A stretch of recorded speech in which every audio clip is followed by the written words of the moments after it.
So we have with us one of our technical partners, and it's Sven from AIT. Let's try if Sven, if everything works technically. Yes, Sven. hello. Great. Okay, hello. We can hear you. Fantastic. Great. Okay, so we prepared a couple of questions that we thought that might be worth for us to discuss. And first, Sven, I wanted to ask you, how was your experience working actually with the ELP team and ELP partners in the Copkit project? Yeah, so I would say at the beginning, there was the formal side of the work where we had to get in contact with our data protection officer and the data protection agency in Austria. And to be honest, this felt a bit like a bureaucratic obligation at first, but at the same time, it definitely gave me a lot of insights into the aspects we needed to think about. Our intention was to work with real data downloaded from darknet markets, and we needed to explain exactly what we were aiming at and what aspects of the data we would be focusing on. This was a pure formal requirement, but it was an important part of helping developers getting awareness generally. So we worked with the legal, ethical, and privacy team from the very beginning of the project. And I remember especially one of the workshops in Esbjerg in Denmark, where we discussed requirements and use cases many times in the coffee breaks. And during this conference, we also discussed potential ethical issues in natural language processing, such as implicit bias or prejudices that underlie statistical language models. And this helped that we do not only think about solutions, but that we give significant room to possible implications as well. I think, Sven, what you said about exactly talking on any occasion possible, it was very crucial for us because we also needed to learn from each other. And I think that we can't emphasize this enough, that we had to find a common ground, common language to talk about technology, but also from the ethical legal perspective. So I think that's a good, very, very good point. And Sven, I also wanted to ask you what do you think are the strengths of the approach that we took, so the integrated ethical legal societal impact assessment in the Copkit project? Yeah, so I think the strength lied in the systematic approach that was taken. So we were directed through a process where we had to answer questions regarding the ethical, legal, and societal impact on the one side and the data protection impact on the other side. And I appreciated that additionally to providing information through the questionnaires, we had dialogue sessions, one in preparation before and one to discuss our answers and clarify doubts. And for me, especially, the discussions were most valuable. Yeah, fantastic. And okay, there are definitely strengths, but we also know that there were challenges. And could you tell us a little bit more about your perspective on these challenges, exactly applying the ethical, legal, societal aspect by design? Yes. So for the things we wanted to develop, we needed real-world data. But real-world darknet market data naturally includes a lot of private data. And it was practically impossible to get the concept of the data subjects.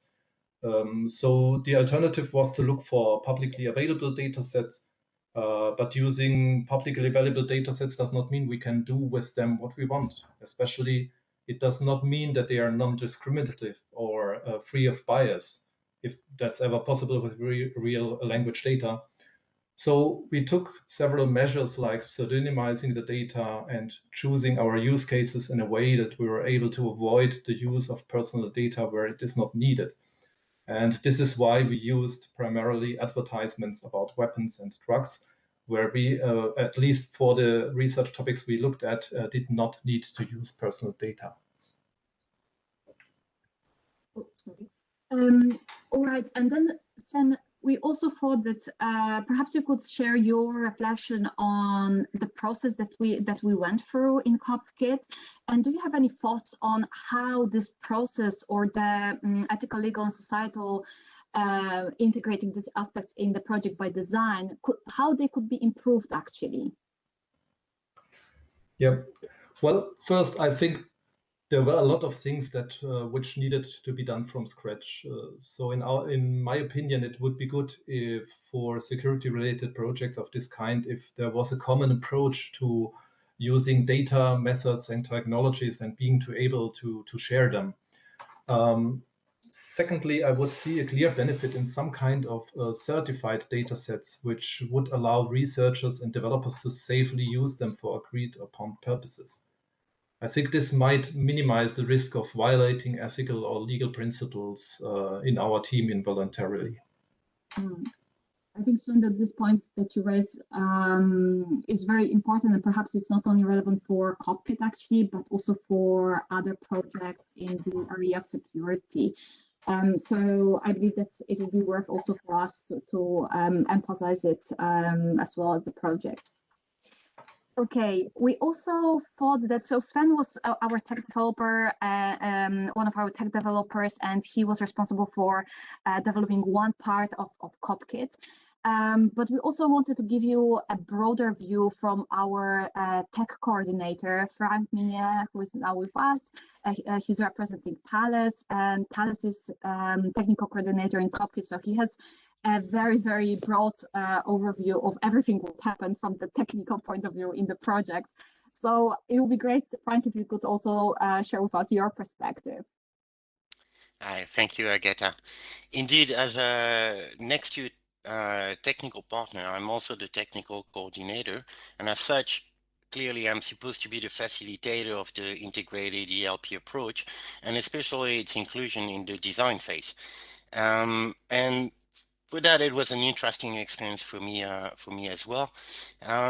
Maybe my first point would be about the necessary of cross-training between the ELP and technical team. It's been mentioned before, but this is important as the technical coordinator. The ELP team starts with principle. Technical partners tend to take principle as infrangible and absolute, or not take them at all, which is obviously not what we want. So for our ELP team, they're to make a lot of effort to guide the tech team in operationalizing this principle. Try to find concrete example.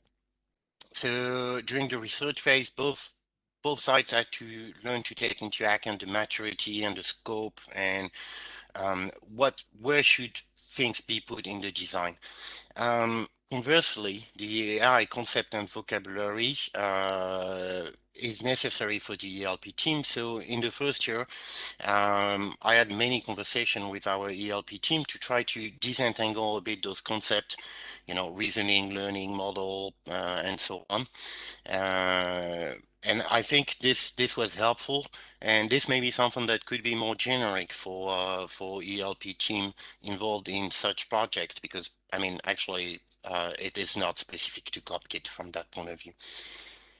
There was a big opener in our process for me, and it went as such. As a technical person, we tend to think as generic. A technology is generic. It can do many things. However, this is not really manageable from a privacy impact assessment. So what you need to come back is to come back to a concrete situation of a specific technique applied to a specific data set for a specific goal, and therefore for a specific risk benefit utility. And our ELP team was leading us towards this, and this was very important. And once we got to that point, then suddenly assessment, providing answers as a technical partner became possible. For this, sometimes we notice it helps to build attack scenario. However, this has a cost, so there's good balance to be found there. And finally, what we noticed is that it is sometimes very difficult to actually estimate threat and risk. So we should be a bit realistic about what we can expect there. Risk is progressive. There's no such thing as no risk, but a full threat analysis is obviously very costly. There are even some cases where it's disputable if you can estimate that risk at all. And I can take the example of the inference problem. So the inference problem would be, given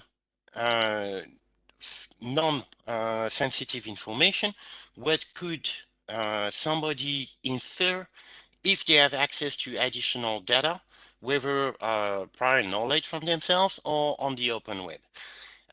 Now, given the amount of data that's available on the open web at the moment, this can be quite a lot.